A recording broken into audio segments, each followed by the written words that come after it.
mieux.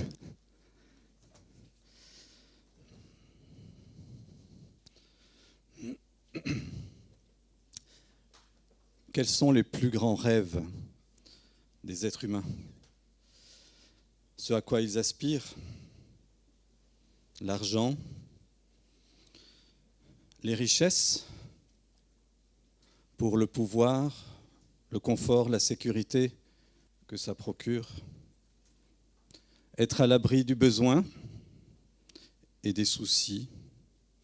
Voilà sans doute la motivation de beaucoup autour de nous qui tentent leur chance au loto ou à l'euro-million avec le rêve de remporter le jackpot pour ensuite réaliser des choses qu'ils ne pourraient faire autrement et se mettre dans un certain sens à l'abri. Dans l'Évangile, le miracle de la multiplication est certainement le plus grand miracle de Jésus relaté de par son échelle, son retentissement, son impact direct sur une foule de plusieurs milliers. Habituellement, les gens qui côtoyaient Jésus pouvaient être témoins de ces signes, de ces prodiges, quand ils n'étaient pas directement bénéficiaires, mais beaucoup étaient témoins et cela était déjà merveilleux de pouvoir assister à cela. Mais ici, en plus, tous les témoins ont pu être nourris et rassasiés. Alors ce matin, ce n'est pas précisément un message sur la multiplication des pains, mais plutôt sur les échanges et l'enseignement qui a suivi juste cet événement. On voit que la foule, bien sûr, elle est rassasiée, elle est enthousiaste envers Jésus et elle désire le faire roi.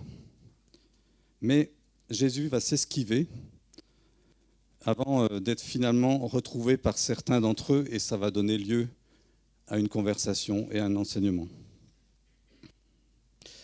Alors l'humanité dont on fait partie aujourd'hui n'est pas fondamentalement différente de celle que représente la foule en Jean 6, celle-là même qui a bénéficié de ce miracle extraordinaire de la multiplication des pains et des poissons. Suite à cela, ils veulent couronner Jésus, roi, mais ils veulent le faire pas pour des bonnes raisons. Oui, Jésus mérite bien le titre de roi. D'ailleurs, il est roi. Mais son royaume n'est pas de ce monde et ce n'est certainement pas à la foule de décider quand et comment il doit être roi. Et nous, tous les êtres humains, nous sommes finalement semblables. Nous cherchons une vie plus facile, que nos besoins importants soient assouvis, ce qui est légitime. Mais nous restons en fin de compte insatisfaits. Et un miracle aussi impressionnant que celui de la multiplication n'a satisfait les appétits seulement pour un temps limité, comme d'ailleurs tout autre repas. Alors pourquoi Jésus s'oppose-t-il fermement au rêve de la foule qui veut le faire roi? L'ambition de la foule semble bien, importante, mais Jésus a une autre ambition pour eux. Il a une autre ambition pour nous ce matin. Jésus ne veut pas donner plus de ce que nous avons déjà. Il veut nous donner quelque chose que lui seul peut offrir. Jésus ne veut pas donner plus que ce que nous avons déjà. Nous devons recevoir ce que lui seul est capable de nous donner. Je vous propose de développer ce message en 3 points qui correspondent en fait à la réponse humaine face à l'enseignement de Jésus dans ce chapitre 6 de Jean. Premièrement, nous verrons le malentendu entre la foule et Jésus. Ensuite, la désertion de certains de ses disciples, ou peut-être soi-disant disciples. Et enfin, la confession, celle de Pierre qui représente les disciples réels, authentiques. Alors le texte de Jean 6 est vraiment passionnant. Je vous encourage à le lire, à le relire, à le méditer chez vous. Mais pour ce matin, en fait, c'est un texte qui est à la fois très long et très dense. Alors vous comprenez qu'on n'aura pas le temps de le lire en détail, mais je vous propose un extrait principal, puis des résumés. Alors, je vous propose la lecture de Jean 6, versets 26 à 40.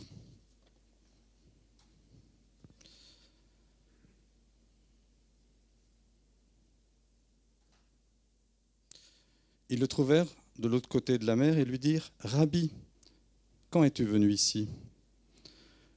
Jésus répondit « en vérité, je vous le dis, vous me cherchez non parce que vous avez vu des miracles, mais parce que vous avez mangé des pains et que vous avez été rassasiés. Travaillez, non en vue de la nourriture qui périt, mais en vue de la nourriture qui subsiste pour la vie éternelle, celle que le Fils de l'homme vous donnera, car c'est lui que le Père, Dieu, a marqué de son sceau. » Ils lui dirent « Que ferons-nous afin de travailler pour les œuvres de Dieu ?» Jésus leur répondit « Ce qui est l'œuvre de Dieu, c'est que vous croyez en celui qui l'a envoyé. » « Quel miracle fais-tu donc, lui dirent-ils, afin que nous voyions et que nous te croyions? Quelle œuvre fais-tu? Nos pères ont mangé la manne dans le désert, selon ce qui est écrit.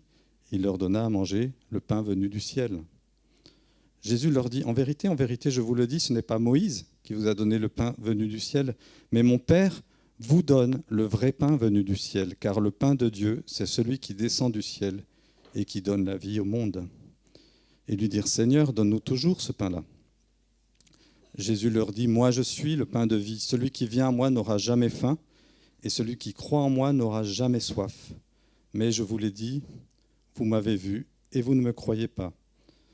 Tout ce que le Père me donne viendra à moi, et je ne jetterai point dehors celui qui vient à moi. Car je suis descendu du ciel pour faire non ma volonté, mais la volonté de celui qui m'a envoyé. Or, voici la volonté de celui qui m'a envoyé, que je ne perde rien de tout ce qu'il m'a donné, mais que je le ressuscite au dernier jour. Voici, en effet, la volonté de mon Père, que quiconque voit le Fils et croit en lui ait la vie éternelle, et je le ressusciterai au dernier jour. » Jusqu'ici la lecture.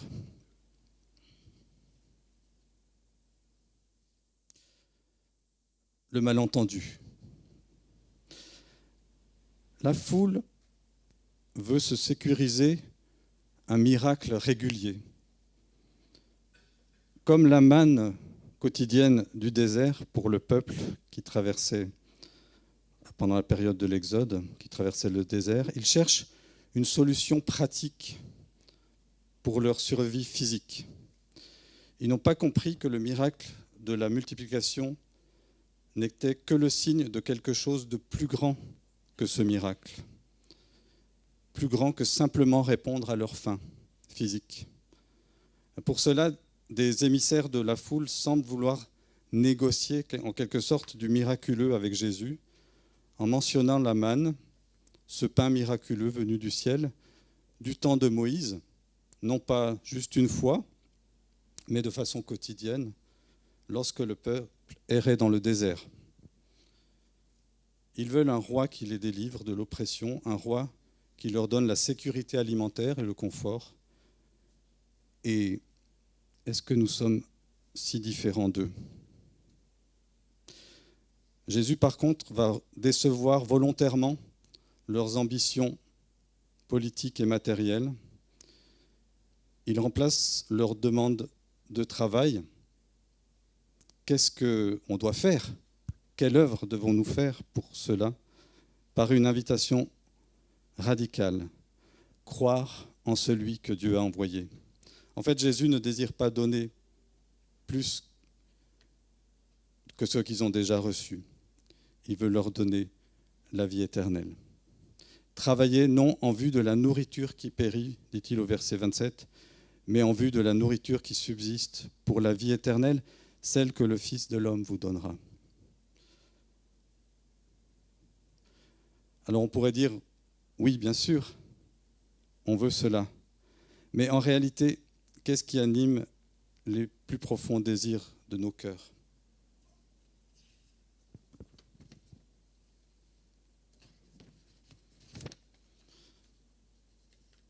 le problème pour la foule, comme pour nous, c'est que peut-être cela peut nous paraître un peu abstrait, pas assez tangible. En fait, on ne peut pas produire nous-mêmes ce qui est l'œuvre de Dieu, sauf si cela est donné par le Père. Nous sommes en quelque sorte coincés dans l'ici et maintenant de nos petites ambitions. Qu'est-ce qui nous motive profondément? Qu'est-ce qui nous préoccupe? Qu'est-ce qui nous inquiète? Bien souvent des choses qui appartiennent à ce monde, à ce qu'on vit ici et maintenant.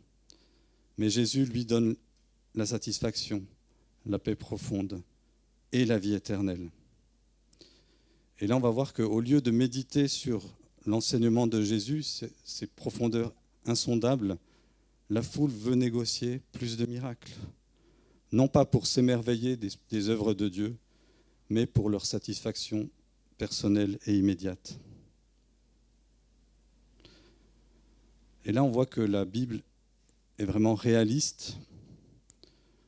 Des fois, on aimerait que les choses se déroulent différemment dans le récit biblique, comme on aimerait que ça se déroule différemment dans nos vies ou dans les vies de ceux qu'on voit évoluer à côté de nous. Mais Jésus et son message viennent révéler ce qu'il y a dans le cœur de l'homme, et souvent un cœur qui est un terrain dur et impitoyable. Dans les versets qui suivent, que je ne vais pas lire parce que ça serait un peu long, mais que je vais un petit peu raconter, le malentendu reste et va même s'accentuer. La scène se passe, on le comprend, par la suite à la synagogue de Capernaum. Capernaum, c'était juste à côté de Nazareth, c'était la ville où Jésus avait fait tant de miracles, il avait accompli tant de guérisons, et c'était aussi l'endroit où lui-même et sa famille étaient établis. Comment, au dire de ceux qui habitaient cet endroit et qui fréquentaient cette synagogue, comment peut-il prétendre venir du ciel alors qu'on le connaît bien, on connaît sa famille, on sait ce qu'il fait, le charpentier, et l'incrédulité s'installe là où Jésus est le plus connu. Et dans cet enseignement à la synagogue de Capernaum, Jésus va insister sur le même thème. Il est lui-même le pain de vie descendu du ciel. Certes, la manne venait du ciel également pour la subsistance du peuple, mais c'était temporaire. Tous les gens qui en ont bénéficié sont aujourd'hui morts depuis bien longtemps. Et pour le repas de la multiplication qui venait de se produire, eh bien, c'est maintenant terminé, c'est même digéré. L'essentiel est ailleurs. Ces événements étaient des signes. Verset 51, « Moi, je suis le pain vivant descendu du ciel, dit Jésus. Si quelqu'un mange de ce pain, il vivra éternellement. Et le pain que je donnerai, c'est ma chair pour la vie du monde. » Il va se développer un échange, des murmures. La foule est choquée, scandalisée même, parce que ce que Jésus dit ne correspond pas à ce qu'ils pensent de lui. Ils ne sont pas prêts à recevoir cet enseignement. Ils sont même scandalisés. Est-ce qu'ils ne comprennent pas l'image, la métaphore de manger Jésus? Ils comprennent en fait, mais ils ne l'acceptent pas.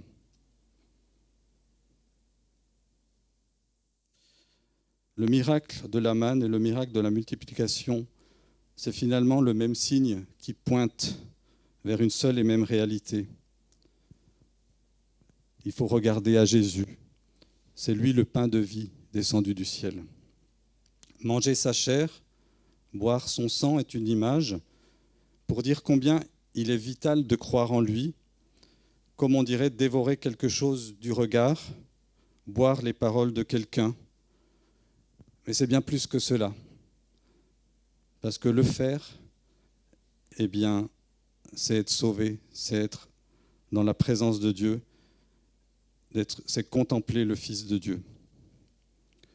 Jésus est le véritable pain de vie, la nourriture vitale qui subsiste pour la vie éternelle. Jésus engage ses interlocuteurs à manger sa chair et à boire son sang, c'est-à-dire à croire en lui faire entièrement confiance pour être sauvé, le suivre quel qu'en soit le prix. Comme ils ne veulent pas comprendre que les miracles de la manne vécue par les pères et de la multiplication des pains vécus par eux n'étaient que des signes qui pointent vers lui, il utilise maintenant ce langage choc.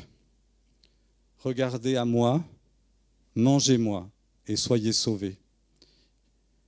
Et ce faisant, il annonce également son sacrifice très proche, maintenant.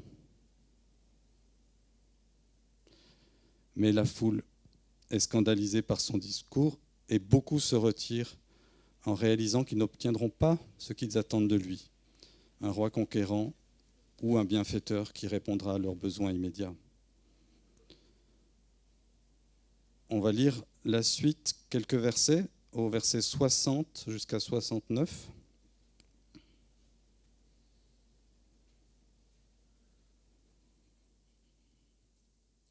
Après l'avoir entendu, plusieurs de ses disciples dire « Cette parole est dure. Qui peut l'écouter ?» Jésus, sachant en lui-même que ses disciples murmuraient à ce sujet, leur dit « Cela vous scandalise ? Et si vous voyez le Fils de l'homme monter où il était auparavant ?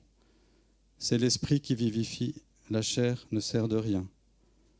Les paroles que je vous ai dites sont esprit et vie.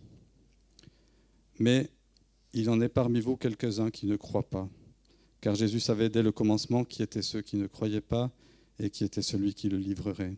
Et il disait, c'est pourquoi je vous ai dit que nul ne peut venir à moi si cela ne lui est donné par le Père. Dès lors, plusieurs de ses disciples se retirèrent en arrière et cessèrent d'aller avec lui. Jésus dit donc aux 12, « Et vous, ne voulez-vous pas vous en aller ?» Simon-Pierre lui répondit, « Seigneur, à qui irions-nous ? Tu as les paroles de la vie éternelle. Et nous avons cru et nous avons connu que c'est toi le Christ, le Saint de Dieu. » Après cette négociation qui n'aboutit pas, viennent des murmures, la querelle entre certains, et finalement le retrait, la désertion, comme celle du jeune homme riche qui voulait savoir que faire pour hériter la vie éternelle et qui repart avec sa tristesse, parce qu'il ne peut pas renoncer à ses biens pour suivre Jésus.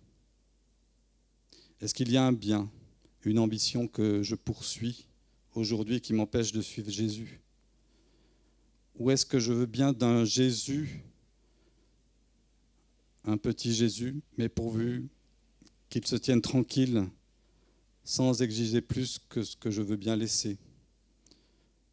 Eh bien, laissez-moi vous dire ce matin que ce Jésus-là n'existe pas. Car Jésus, tel qu'il se révèle à eux dans l'Évangile, est le même qui se révèle à nous aujourd'hui. Il appelle des disciples, pas simplement des sympathisants qui vivent dans l'illusion d'un malentendu de fixer eux-mêmes leurs conditions. Ces paroles sont dures et plusieurs se retirent de la scène.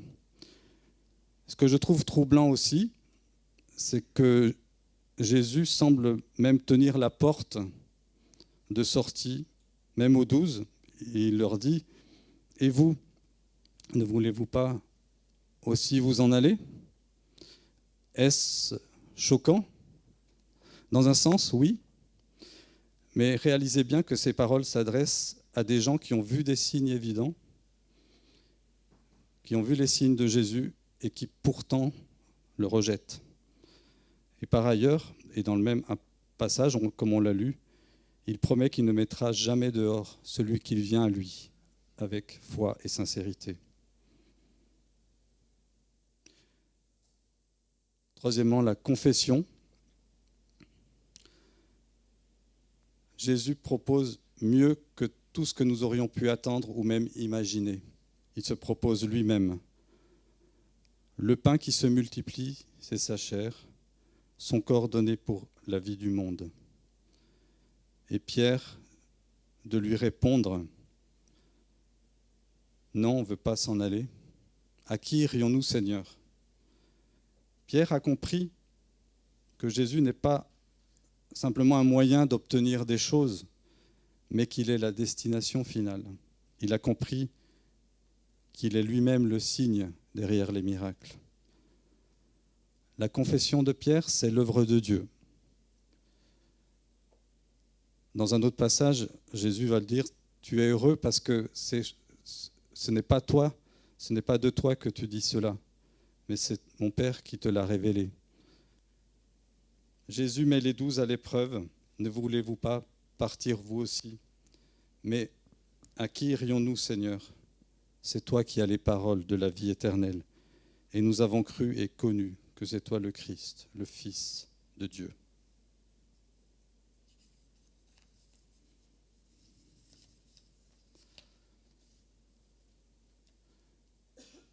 Le message essentiel de Jésus est déjà contenu dans le début du passage. Travailler en vue de la nourriture qui subsiste pour la vie éternelle. Ce travail, ce langage est curieux. On a l'impression qu'il faudrait travailler d'arrache-pied. En fait, travailler pour ce qui est périssable, c'est souvent travailler d'arrache-pied. Vous n'avez pas remarqué ? Et travailler pour ce qui subsiste pour la vie éternelle, c'est un travail qui n'est pas de nous, c'est un travail que Dieu fait. Et ce travail signifie croire. Croire en Jésus, ce travail, c'est l'œuvre de Dieu. C'est assez mystérieux. Mais c'est bien réel. Que vous croyez, c'est l'œuvre de Dieu. Oui, nous avons la responsabilité de venir à lui en même temps. Mais l'invitation à venir se fait par cette illumination du Saint-Esprit, cet éclairage.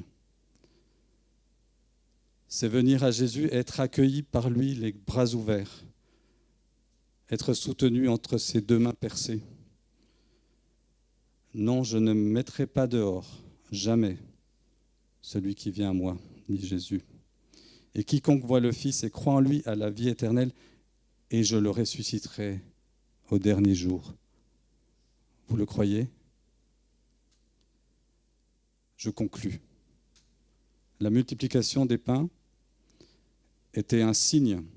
Le signe ne dit pas « Venez à Jésus pour qu'il règle tous vos problèmes ».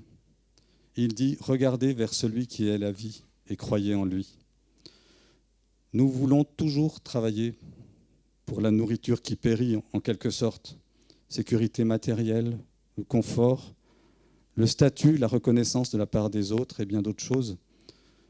Toutes ces choses sont bien légitimes, mais toutes ces choses nous laissent insatisfaits si nous les poursuivons comme des buts, plutôt que de les recevoir comme des cadeaux prêtés par Dieu, car nous ne les emporterons pas plus loin que cette vie. Nous n'avons pas goûté au repas miraculeux que la foule a eu de la part de Jésus, mais le cœur humain, le vôtre et le mien, est le même. Parfois, la bénédiction de Dieu, c'est de ne pas recevoir tout ce auquel nous aspirons aujourd'hui, mais plutôt d'apprendre à rechercher Jésus. Jésus, toujours, veut transformer nos cœurs pour recevoir des désirs qui viennent de lui, à commencer par croire en lui, le contempler, trouver en lui notre plus grande satisfaction et joie. Amen.